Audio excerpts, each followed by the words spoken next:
بسم الله الرحمن الرحيم. عن محمود بن لبيد رضي الله تعالى عنه قال: أخبر رسول الله صلى الله عليه وسلم عن رجل طلق امرأته 3 تطليقات جميعا، فقام غضبانا ثم قال: أيلعب بكتاب الله وأنا بين أظهركم. الحدیث رواہ النسائی۔ حضرت محمود ابن لبید فرماتے ہیں کہ رسول اللہ صلی اللہ علیہ وسلم کو ایک آدمی کے بارے میں بتایا گیا جس نے اپنی بیوی کو اکٹھی 3 طلاقیں دے دی تھی۔ آپ صلی اللہ علیہ وسلم غصے کی حالت میں یہ بات سن کر اٹھ کھڑے ہوئے اور آپ نے فرمایا: کیا میری موجودگی میں اللہ کی کتاب سے کھیلا جا رہا ہے؟ صحابی کہتے ہیں کہ حضور کا غصہ اس قدر شدید تھا حتی قام رجل وقال یا رسول اللہ الا اقتلو۔ ایک صحابی کھڑے ہوئے، انہوں نے کہا: یا رسول اللہ، کیا اس آدمی کو قتل نہ کر دوں؟ یعنی جس نے 3 طلاقیں اکٹھی دے دی ہیں اور آپ اس قدر غصہ ہو رہے ہیں، کہیں وہ دائرہ اسلام سے نکل تو نہیں گیا، اس کی وجہ سے اس کو قتل تو کرنے کی اجازت نہیں ہو گئی؟ دوستو، ایک مجلس میں ایک ہی وقت میں 3 طلاقیں اگر کوئی آدمی دے رہا ہے تو نبی کریم صلی اللہ علیہ وسلم اس پر اس قدر غصہ ہو رہے ہیں۔ آپ اندازہ کیجئے، اس قدر غصہ ہو رہے ہیں کہ صحابہ کرام یہ سمجھ رہے ہیں کہ اس کو قتل کرنا بھی جائز ہو گیا ہے۔ حضور کو اس قدر غصہ کر دیا اس آدمی نے۔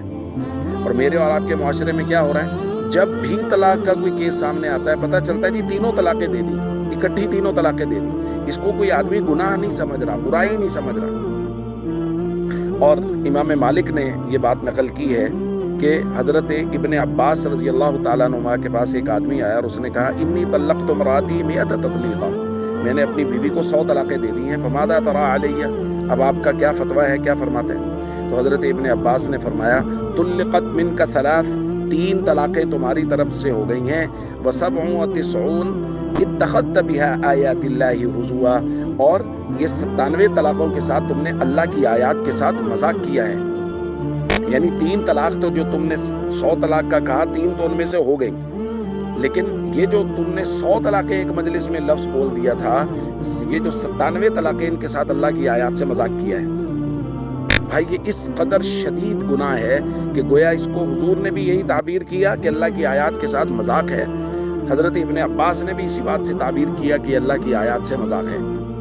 اس لیے جیسا کہ درخواست کی جا رہی ہے، طلاق کے مسائل کو سیکھنے کی ضرورت ہے، اور اس موضوع پہ بہت حساسیت ہے، اور پوری صلح کی کوشش کی جانی چاہیے۔ پھر اس کے بعد بڑوں کے مشورے سے چیزوں کو طے کرنا چاہیے۔ یہ جو ہمارے یہاں ایک مزاج بن گیا ہے کہ جب بھی غصہ آئے گا، جب بھی کوئی بات ہوگی، آج آ کے غصہ نکلے گا طلاق کے الفاظ کے ساتھ، یہ بالکل خلاف شریعت ہے۔ یہ نبی کریم صلی اللہ علیہ وسلم کو دکھ دینے والی بات ہے۔ ہمارے پورے معاشرے کو اس سے بچنا چاہیے۔ السلام علیکم ورحمۃ اللہ وبرکاتہ۔